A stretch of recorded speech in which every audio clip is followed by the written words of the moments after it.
அதில் சில குறிப்பான நிகழ்வுகள் என்று சொல்கிறேன்னு சொன்னால் என் வாப்பா ஒரு மத குருன்னு சொல்கிற வகையில் அவர் மிச்சம் இடங்களுக்கு போய் மிச்சம் மக்களோட பழகக்கூடிய சந்தர்ப்பங்கள் அவருக்கு ஏற்பட்டுச்சு. அப்போ அந்த சந்தர்ப்பங்கள் எல்லாத்துக்கும் நானும் அவங்க கூட போவேன். அதோடு சேர்த்து என் தந்தை வந்து நிறைய இடங்களில் வாலண்டியராக நியாயமான வேலைகளில் ஈடுபட்டதால் அவரோட கூட போனதால் எனக்கு அது ஒரு ஸோ என் சின்ன வயசில் வந்து நான் மிச்சமுமே மதம் சார்ந்த ஒரு சூழல்லையும்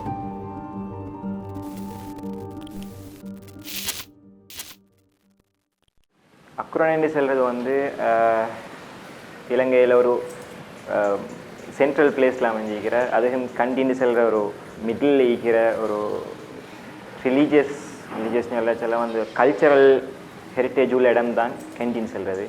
அதில் முஸ்லீம் மக்கள், சிங்களவர்கள், தமிழர்கள் இதை போன்ற மூவினத்தையும் சேர்ந்த மக்கள், 4 மதத்தை பின்பற்றக்கூடிய மக்கள் வாழக்கூடிய இடம்.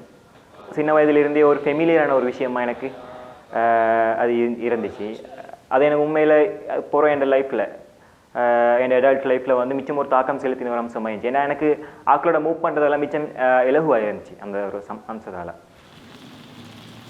18 கலவரம் வந்து உண்மையில் எனக்கு ஒரு நெகட்டிவான இம்பேக்ட் இருந்துச்சு. ரைட், வெளியில் நடக்கிற நியாயமான விஷயங்கள் என்னோட ஊருக்குள்ளுக்கும் நடக்குது ஐடியா தான் எனக்கு இருந்துச்சு. ஏன்னா அந்த இன்சிடென்ட்ஸ் வந்து ஒரு நெகட்டிவான இம்பேக்ட் தான் எனக்கு மிச்சமாக தந்துச்சு. ஏன்னா மிச்சம் பயப்பட்டோம். நாங்கள் எங்களை வாலிப சமூகமாக நாங்கள் வந்து எங்களோட ஊர் வந்து ஒரு சண்டைக்குள்ளே ஒரு கன்ஃப்ளிக்டான ஒரு இடமா மாறும் சொல்லிட்டு கூட நாங்கள் மிச்சம் யோசித்தோம்.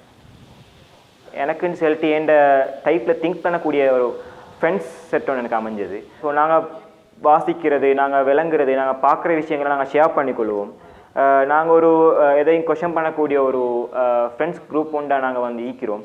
ஸோ எனக்கு வந்து என் ஐடியாஸை ஷேர் பண்ணுறதுக்கும் என் ஐடியாஸை ஷேப் பண்ணுறதுக்கும் எனக்கு வந்து கைட் பண்ணுறதுக்கும் நல்ல ஒரு ஃப்ரெண்ட் செட் எனக்கு கட்டாயம் ஈக்கணும். இல்லைன்னு சொன்னால் எனக்கு வந்து நான் பார்க்குற எந்த விஷயத்தையும் எல்லா விஷயத்தையும் எனக்கு பல கன்சர்ன்கள் கொண்ட மக்கள் வந்து அதில் ஈக்கொண்டு செல்கிற அம்சத்தால் எனக்கு அது முக்கியமான ஒரு அம்சமாகிக்குது.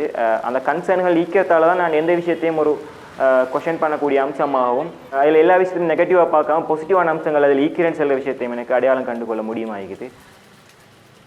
அந்த ஒரு அடிப்படையில் தான் வந்து நான் 19-20 காலங்களில் சிங்கள மத குருக்களோடையும் எனக்கு சேர்ந்து அவங்களோட நான் நினச்ச மாதிரி அவங்க வந்து புத்திஸ்ட் மக்கள் இருக்கல்ல வந்து.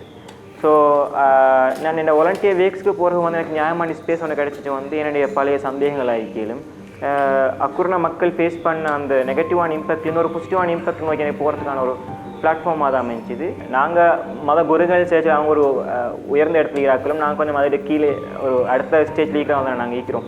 ஸோ அவங்க வந்து அதை எடுக்கலை. சாரதகாம்பர் முக்கியமாக அவர் வந்து மிச்சம் ஓப்பன் மைண்டோட என்னோட பேசினார், மிச்சம் விஷயங்கள் என்னோட டிஸ்கஸ் பண்ணார். ஸோ 2020 அந்த கோவிட் காலப்பகுதியில் வந்து நாங்கள் நியாயமான விஷயங்களை வந்து ஓவர் த ஃபோனே பேசினோம். அவர்கிட்ட பல கேள்விகள் இஸ்லாமிய மதம் சம்மந்தமாகவும் இந்த சமூக குழுக்கள் சம்மந்தமாகவும் கேட்டார். நான் எனக்கு என்னால் முடிஞ்ச ஆன்சர்ஸை கொடுத்தேன். அதுவும் வந்து மிச்சமுமே ஒரு இனமுறுகள் இந்த ஒரு ஊரில் வந்து நாங்கள் பொருட்களை ஷேர் பண்ணி கொண்ட நேரம் வந்து நாங்கள் இப்படி ஒரு பிரச்சனை அக்குறனைக்குள்ளுக்கு முந்தி இருந்துச்சான்னு சொல்லிட்டு கேள்வி கேட்குற அளவு கூட நம்மளுக்குள்ள ஒரு சகோதரத்துவம் புனிதமான ஒரு புதிய உறவும் வந்து கட்டியெழுப்பட்டு தான் நான் வந்து கோவிட் காலப்பகுதியில் வந்து நாங்கள் முகம் கொடுத்த ஒரு பாசிட்டிவான அம்சமாக நாங்கள் பார்க்கணும். உதாரணத்துக்கு இல்லைன்னு சொன்னால் கொணகலகல பன்சலை போன்ற அந்த விகாரைகள் இருந்து கூட எங்களுக்கு பல உணவுப் பொருட்களை வந்து அவங்க எடுத்து வந்தாங்க. என்ற காரணம் வந்து அந்த பிரதேசம் வந்து முடக்கப்பட்ட இடமாக காணப்படலை. அதே மாதிரி நாங்கள் எங்களோட அக்குறனைக்குள்ளுக்கு ஈக்கிற சிங்கள மக்கள் வந்து மற்ற தமிழ் மக்களுக்கு வந்து நியாயமான பொருட்கள் நாங்களும் ஷேர் பண்ணி கொண்டோம்.